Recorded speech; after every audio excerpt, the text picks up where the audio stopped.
Unfortunately, the human body doesn't work on the principle of math. The human body works on biology, chemistry, physiology, and psychology. You can't burn off that Snicker bar that you ate by running on a treadmill. There's a lot more involved in that. Exercise. When I look at data of 16,000 patients over the last 4 or 5 years who lost weight and kept the weight off, because there's a whole population that loses weight and puts it back on. The two exercises that this group of people did was walking and a combination of yoga or Pilates. Gentle exercises to the human body. We're not athletes. We don't have the life of athletes. We wake up, we work, we have families to look after, and we go to sleep. You know what athletes do? They eat, they sleep, they train, they eat, they sleep, they train. So when we try to train like athletes and we don't change the way we eat to support an athletic training program, or we don't sleep and recover as much as them, let's talk about, everyone knows young marathon runners who die of cardiac arrests. Why? They're fit. You know, girls and models with size 0 figures and guys with six-packs who have cardiac arrests at the age of 25, 28, 30. And when we get into their lives, the gap is sleep. These people sleep for 3 to 4 hours and they train and they run marathons. Your exercise has to suit your body. Someone who's carrying a lot of weight and doing intensive workouts is going to damage their back and knee at some point. First, lose a little weight and then progress your exercise to something more intensive. Just jumping into CrossFit and marathon running as a way of losing weight is extremely wrong, because we need to understand that marathons and CrossFit, they're sports. You don't use a sport to lose weight. You use exercise to lose weight. You train to play a sport. You train to be part of a sport.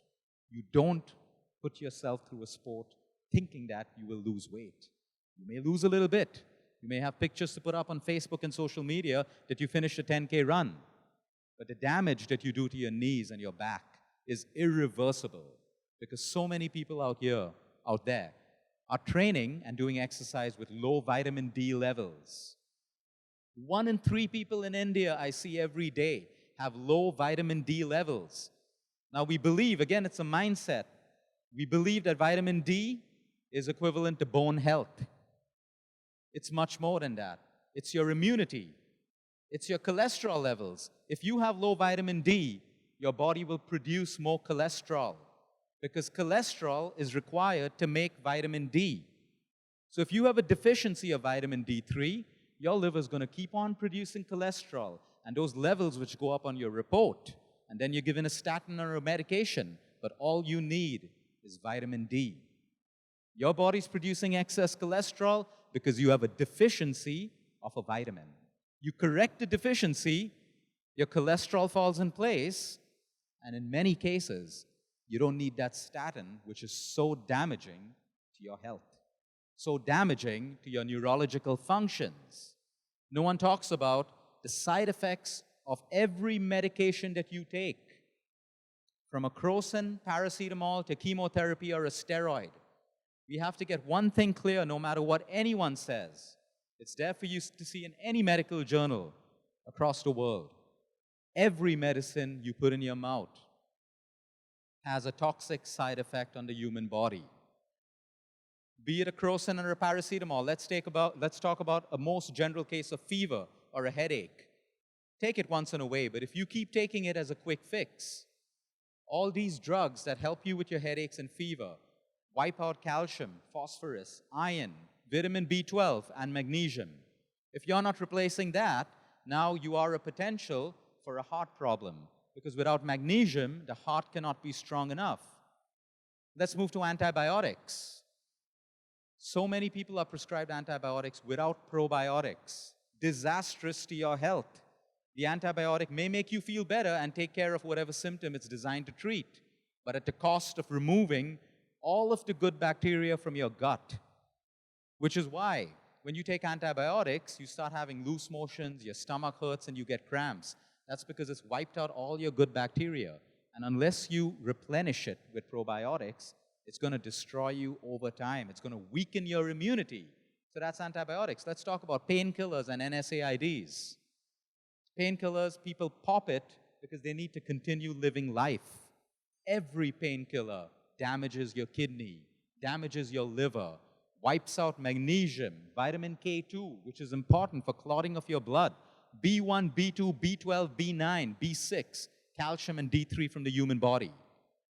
Chemotherapy, for example, wipes out every class nutrient in the human body. Every class nutrient. Should we not do chemo and should we not take medication? I'm not here to tell you that. I'm here to tell you that if you're on any of these treatments, change the way you eat to support the medication you're taking. So if your medication class is going to wipe out D3 from your body, you should be taking D3 or getting sunlight. If your medication class is wiping out magnesium and phosphorus and iron from your body, you should be eating foods rich in iron, phosphorus, magnesium, and B12. It's as simple as that. It's a lifestyle change. What you're putting in, balance the side effects. We don't have to get all worried and say, oh, I'm not going to take this drug, I'm not going to do this. It's simple. Someone's putting poison in you, you work by taking it out of your system and boosting your immunity. Exercise, movement, if you don't have time for movement. I'll tell you one thing, I handle some of the richest people's health in the world, and they have one thing to tell me, Luke, we built empires. We have all the money in the bank. We can buy what we want, but I cannot buy one good night of sleep because of the pain I have in my back, the pain I have in my knee. I can't have one comfortable dinner in a good restaurant because I can't digest my food the right way. I get acidic. It hurts me. That's not living. We need to find that balance, and that balance comes through lifestyle, because there comes a point in everyone's life where you will learn that money cannot buy things like health back. It cannot buy happiness. It cannot buy peace. We will all come to that point. It's better that we realize it right now, because we have that ability to change our lifestyle and add a little bit of balance every day. A little bit of balance. You're not successful if you've built a business empire at the cost of your health or at the cost of your family. You're successful if you manage to maintain equilibrium in all of these aspects. Of course, some will be better than the other, but you've tried to maintain success in all the aspects of your life. We should all remember that each and every one of you are made up of 5 selves. You have your physical self, you have your emotional self, your mental self, your spiritual self, and your intellectual self. All of our intellectual selves are pretty well developed. Google, all of that stuff. We know what we need to do and what we don't need to do.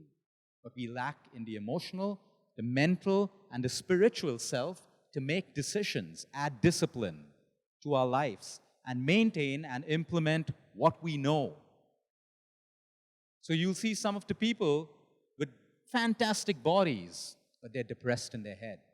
Then you come across yoga teachers and Vipassana teachers who are emotionally mature, but they've lost their physical health because they didn't move, they ate the wrong foods. Try and grow in every one of these 5 verticals, every one of them, a little bit every day. Spirituality. It doesn't have to be religion. It could be a hobby. It could be doing a service to someone. It could be meaning. It could be changing someone's life in the smallest possible way. It could be reading a scripture. But spirituality has also become a fad, like exercise and nutrition. People go for their chanting classes in the morning, and then they move for a yoga class, and then they go back into their day, and they're all stressed out. They don't take the lesson from yoga and chanting and apply it to their daily life. We fail to let the lessons that we learn slip into our daily lives, into practice. So that's why spirituality becomes a fad unless we implement it.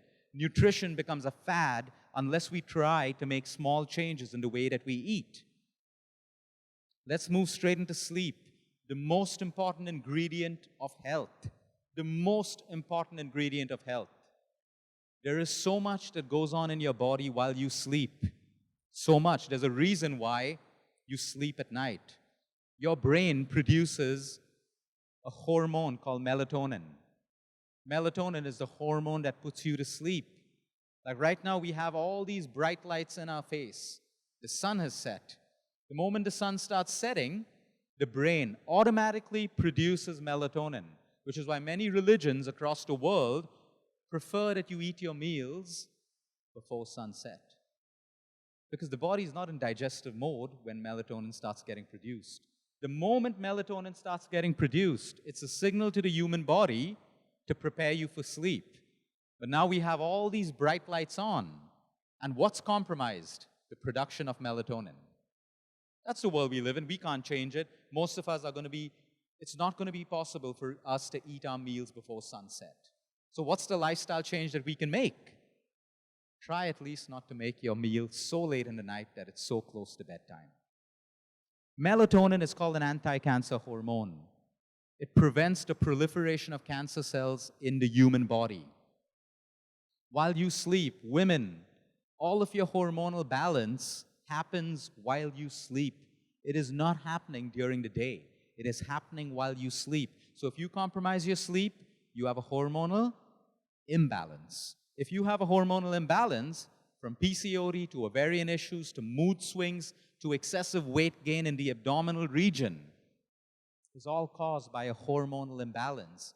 Men, you will not find that your beards grow during the day. You wake up in the morning with new growth, signifying that the process of growth happens while you sleep. When you wake up in the morning, why does your mouth smell? Why do you have dirt between your eyes? It signifies that while you were sleeping, there was a cleanup process happening, something called detoxification.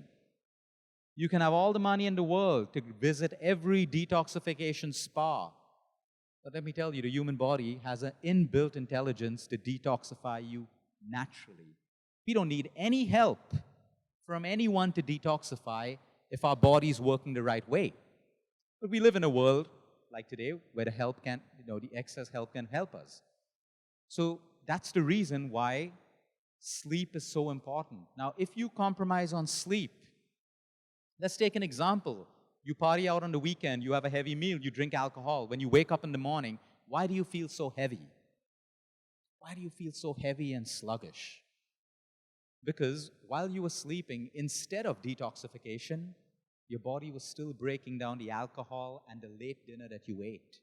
So you wake up with an incomplete process of detoxification. You wake up toxic. And that's why you feel so sluggish, so tired, so heavy. And the first thing you reach out for is a coffee to wake up your brain. You think it's going to wake up your body, but it's only waking up your brain. It's a stimulant. So what's the right amount of sleep? Is it 6 hours? Is it 7? Is it 8? It's different for everyone. We don't look at the number, we look at the quality of sleep. There are people who sleep 4 to 5 hours, deep sleep, and they wake up feeling rested and energetic. That sleep's enough for them. There are people who sleep for 8 hours and they still wake up feeling that they need to sleep more. That means the quality of their sleep and the cycle of their sleep was not complete. So again, mindset. We've grown up with the mindset, 7 to 8 hours. Break that mindset. What is right for you? What is right for your body? The question that you have to ask yourself is, how do I feel when I wake up in the morning? Am I energetic and ready to go? Or am I sluggish and, thinking that, I need to change my job, or I need to, get into meditation because I'm tired and I'm sleepy? That's the question that you ask yourself. The best biofeedback that you can get for your own health is not the medical parameters from a hospital. It's from your own body. If you cannot touch your toes without bending your knees, it already means that your spine is degenerating. The human spine is designed for you to have a whole movement right down to your toes without bending your knees. Simple test. Biofeedback telling you the health of your spine. Look at the color of your tongue every morning. If it's got a thick white coating, biofeedback that your gut and your stomach is unclean. Most disease starts in the gut. We take care of our gut, we take care of our health. 85% of the body's immunity starts in the gut.